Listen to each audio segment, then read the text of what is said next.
and I'm studying in Maharaja Surajmal Institute of Technology. Sir, I have a very basic question.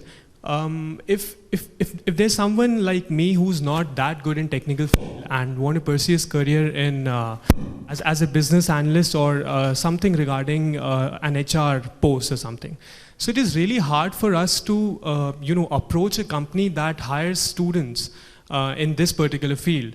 And as far as our college is concerned, since it comes under the tier 2, and I have a lot of friends in tier 1 colleges like NSIT and D2 as well, where they still face a lot of problem regarding this particular factor. Like they cannot go into companies that hire job profiles like analysts or something like that.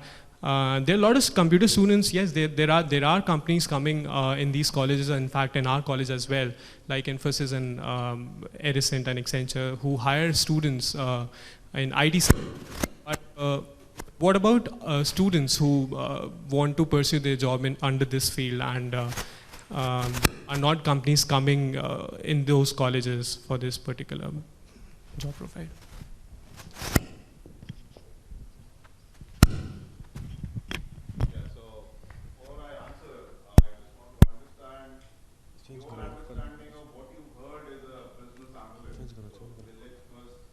That out.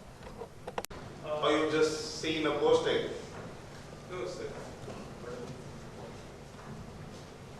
So there is an opening recently in ZS Associates, as I've been informed from my college, and that particular post is a business analyst. So I'm not particularly keen to join the company as a business analyst, but yes, I know that I do not want to go into the technical field or in the IT sector. Anything regarding HR field would be good enough. So you saw the opening, did you see the requirements for that opening? So it's not been specified as yet. I mean, we are just asked to apply for that particular job and update a resume. That's it. Okay, so second question is, why do you feel you are not so good at technical? You're doing your BTech, final year, computer science, IT, which stream? Electronics. Electronics. So what makes you think that you are not so good? So to be very honest, all the companies that are visiting our college are preferably from IT sector. And I'm not that good in coding, first. Secondly, I'm not good at electronics also. So and sir, I do not feel any hesitation in accepting that fact. Yes, sir. And I know that yes, I can do good in managing field, since I'm pretty good in data interpretation and logical reasoning. And I've Right. So again, in terms of if you feel that you are good at data interpretation and logical reasoning, right? Today, the coders, right, also need these kind of profiles to sit with them, right, and analyze. And in fact, if you look at it, analytics is one of the biggest things that is coming up today.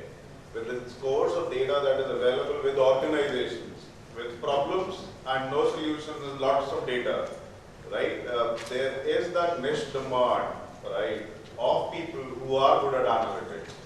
So again, just to enhance, and as the step 2 for you is pick up something, right, which helps you further enhance that analytics capability. There are a lot of courses, which you can do online also, and I'll tell you the very basics about it.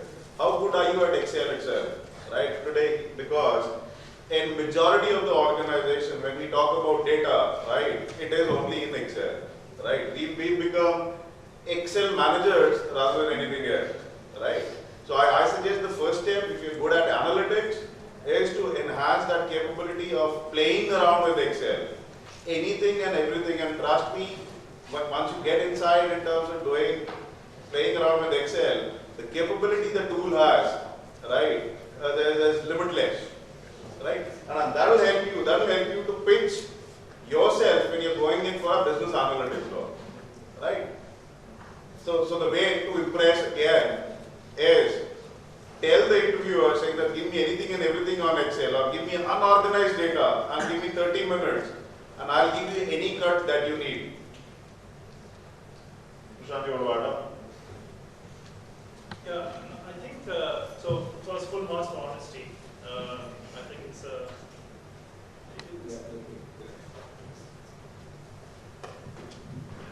sorry, I'm saying full marks for honesty. I think it's great, and I think it takes a lot of courage to admit openly. So if you're clear what you don't want to do, which is, let's say, you don't want to write software programs, which is great. I think you have to start now, perhaps spending time with individuals to understand some of the roles which are coming up slightly better. So whether it is a business analyst role, whether it is an HR role, or whatever the roles may be, start developing that better, because whatever your foundations are, they can certainly be applied in those contexts as well, whether it is in the HR space. For example, even in HR, there is a lot of HR analytics now, right? Kind of both predictive analytics, what might happen to kind of the basic analytics of what has happened, why it has happened, and so on and so forth. So that's a space which is growing. Develop better knowledge of the tools. Excel is perhaps a wonderful tool as an example for you to acquire knowledge about. But also, I think the biggest thing, what in my opinion would help is start putting yourself in the shoes of the whatever function you may think of, and see what are the problems from their vantage point, right? So let's say if you're talking to an HR in recruiting, at campus the problems are of a different type. Most of us in the corporate have a problem of what I call plenty. We have far more applications than the number of jobs we have to offer, right? But when you go to the experience career stage, we have the reverse problem. We have far fewer candidates for the jobs we have, and even the candidates, even after accepting offers, don't show up, right? So therefore, at least in our industry, maybe not true in every industry, and therefore you start thinking about, okay, what are the reasons, what could be possible solutions, maybe research that, figure that out, have a point of view. Then you start becoming relevant to that whatever that ecosystem you want to follow, whether it is the ecosystem of HR, whether it is the ecosystem of being an analyst, then you start becoming relevant, so you start advancing. I think the thing which I would certainly kind of advise you to be a little bit careful of is, rarely will you get a team manager job straight out of college, right? It's a great skill for you to have, to work with teams, to lead teams, to manage teams, but nobody's going to give you a job of leading teams straight out of the college. This is a skill they will observe, and over a period of time will give you that. It's a great skill, but it will not be called on. So don't say, I'm a great team leader. You can say that, but nobody's going to give you a team leader job. Unless you work for a very different industry, let's say join an ITES, where perhaps that skill may still be valued, because they're getting people from, again, far different education backgrounds, maybe 10th pass, 12th pass, or whatever the case. So I think just being, once you're clear what you don't want to do, which is a great way, whatever you want to do, whether it is in HR or this space, I think just start getting a better understanding, talking to people, talking to colleagues, talking to people who work in that, maybe taking up projects of your own, figuring out what makes sense. I think that's where you're showing your enthusiasm, that's where you're showing your inquisitiveness to learn more. Because if you just leave it at, I want to do HR and don't do anything about it, I don't know how to move forward, then you're saying, okay, then you just kind of one of many people and won't be able to make progress.